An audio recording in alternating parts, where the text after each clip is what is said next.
Bonjour, vidéo du 17 novembre 2022. Donc c'est une vidéo repère. J'ai remarqué que quand on comprenait mieux les choses, souvent moi j'étais plus rassuré et on était plus efficace pour agir. Donc je vais vous parler des définitions fondamentales de la gauche et de la droite, à mon avis bien sûr. Ça va vous paraître évident, mais évident une fois que c'est mis en mots, une fois que c'est expliqué. Ça va être une vidéo lourde, je crois. J'ai essayé de la faire 4 fois déjà.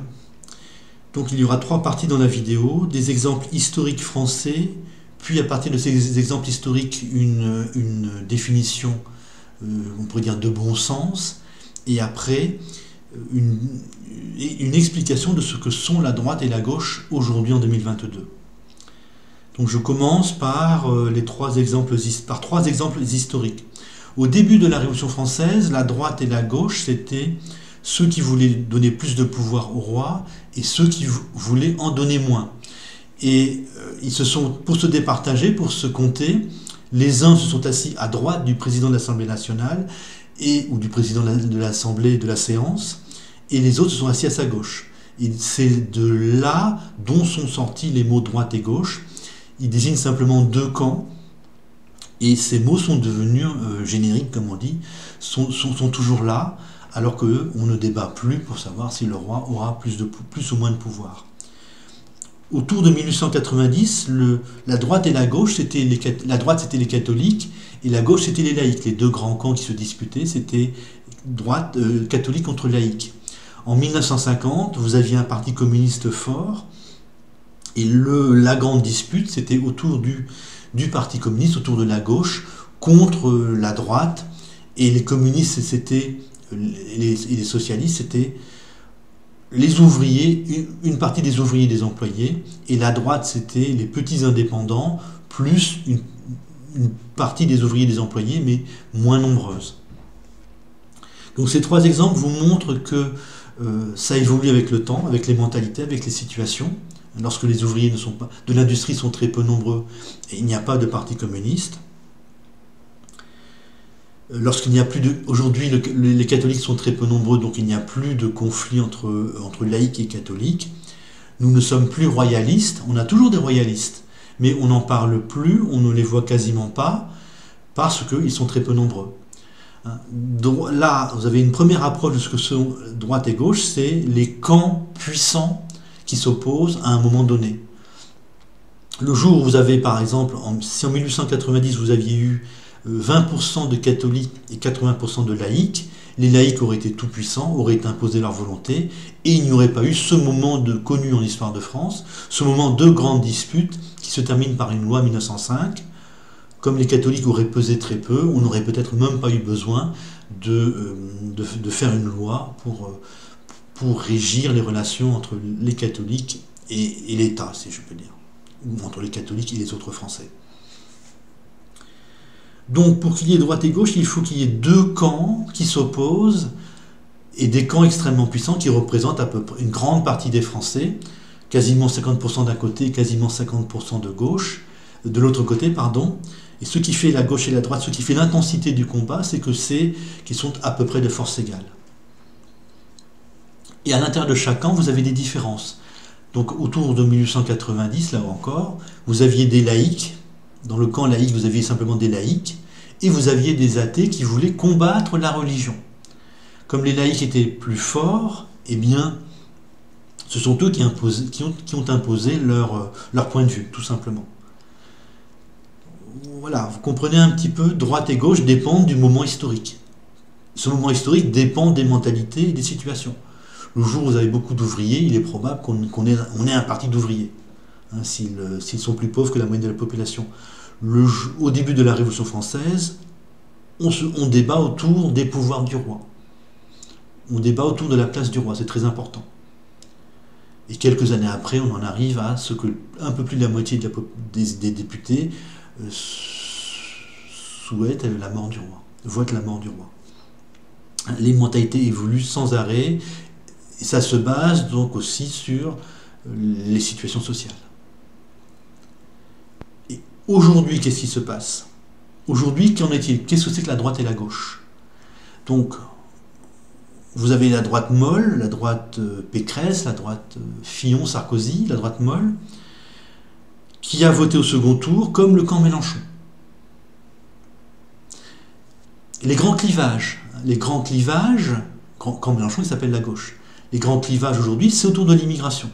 Le Rassemblement national vient d'arriver au pouvoir, au second tour 2 fois de suite, et en 2022, il a fait 40% des suffrages exprimés. On est dans du 40-60. On commence à avoir beaucoup de gens qui en ont vraiment marre de l'immigration. On n'est pas à 50-50. À 40-60, donc les pro-immigration dominent très largement et peuvent imposer tranquillement leur volonté. Mais ceux qui en ont marre sont de plus en plus nombreux, pèsent de plus en plus et pèseront de plus en plus. Par exemple, c'est nettement les jeunes qui votent beaucoup plus Rassemblement national que les vieux. Et la tendance lourde de faire venir de plus en plus d'immigration, de la laisser être délinquante, haineuse et dans la religion, fait que de plus en plus de gens auront peur. Donc on s'achemine, on n'est pas encore dans un conflit droite-gauche, c'est encore trop déséquilibré, mais on s'achemine vers une montée en puissance, non pas du Rassemblement national, mais de ceux qui en ont marre de l'immigration, alors que ce soit par racisme, ou par peur, ou par réflexion. Ça devient un vrai problème, ça devient de la démence que de faire venir des gens que l'on autorise à être délinquants, haineux et dans cette religion. Et donc ce camp-là ne cessera de monter en puissance et vous allez avoir donc un combat de plus en plus intense entre les pro-immigration et les anti-immigration au fur et à mesure que l'anti-immigration sera de plus en plus forte. Le jour où ce sera 47, 40, 53, ça va se déchaîner pendant pas mal d'années jusqu'à ce que, très probablement, l'anti-immigration finisse par gagner parce que la situation ne cessera de s'aggraver. Donc la gauche et la droite, aujourd'hui, en tendance, ne sont pas encore constituées, mais en tendance, ça va devenir les pro-immigration et les anti-immigration. Imaginez qu'en 2027, le camp anti-immigration est 330 députés, ou 320 députés, mettons, et que le camp pro-immigration en est 360 à peu près. On est un peu plus, disons. Vous imaginez, donc, ils vont s'asseoir quelque part. Les uns vont s'asseoir à gauche, tout le camp anti-immigration va s'asseoir d'un côté, et tout le camp pro-immigration va s'asseoir de l'autre côté, et ils seront l'un à droite du président de l'Assemblée nationale, et l'autre camp sera à gauche du président de l'Assemblée nationale. Et on retrouve droite et gauche, en fait, deux grands camps qui séparent les Français, deux grands camps de force à peu près égales. Et c'est l'égalité, le fait que ces deux grands camps soient de force à peu près égale, qui fait que le combat est intense et laisse des traces sur le plan historique. Je ne sais plus si je vous l'ai dit, si en 1890 il y avait eu 20% de catholiques et 80% de laïcs, donc il n'y aurait pas eu de grands conflits, alors que c'est assez connu dans notre histoire.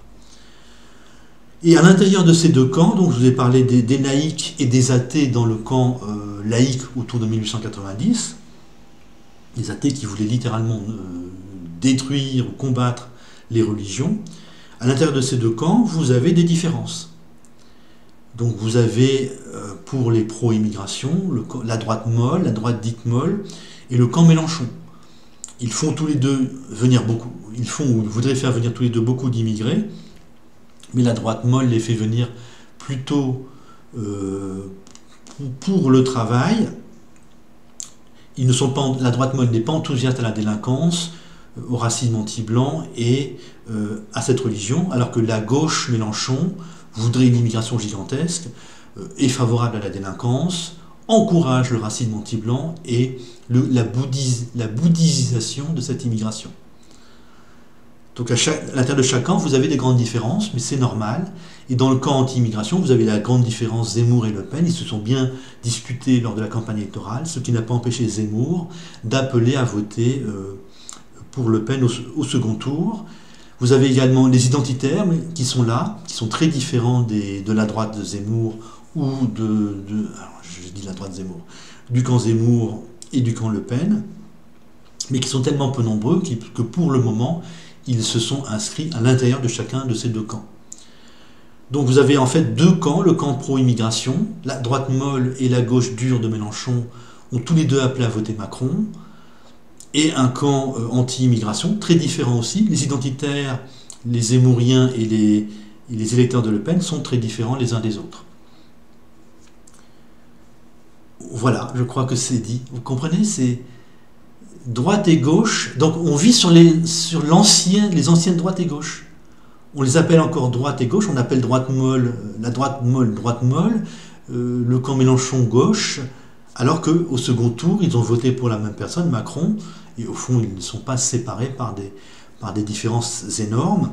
Et de plus en plus, en fait, droite molle et gauche dure de Mélenchon vont voter ensemble.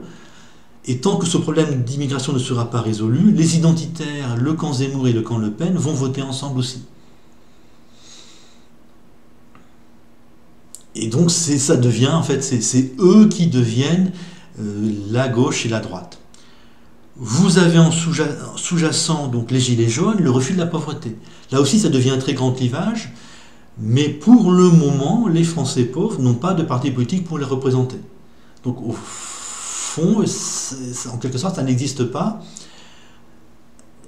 Mais on peut imaginer que, comme la pauvreté va énormément augmenter, vous pourriez très très bien avoir un grand parti représentant les Français pauvres dans 10 ans face aux Français qui vont bien. Et là, ça s'appellera gauche ou droite. Mais si les Français pauvres sont très nombreux, sont 70% des gens, on risque d'avoir, électoralement, les 70% gagneront si nous sommes encore en démocratie. Donc pour le moment, le grand clivage droite-gauche, ça devient le camp pro-immigration et le camp anti-immigration, et qui sont eux-mêmes divisés. Comme le camp anti-immigration, c'est l'avenir, on ne s'intéressera qu'à eux. Donc les identitaires, le camp Zemmour, le camp Le Pen, ça n'est pas du tout la même chose. Alors je parle des électeurs, mais c'est les électeurs qui font les partis politiques. Et vous avez comme sous-jacent l'émergence probable d'un parti de refus de la pauvreté, du chômage, de la précarité, qui devrait regrouper 60 à 70% des gens d'ici 10 ans. Voilà, j'espère vous avoir éclairci les choses, éclairci tout ça. Donc, quand on dit droite molle, gauche Mélenchon, en fait, c'est des survivances du passé. Mélenchon n'a rien de gauche.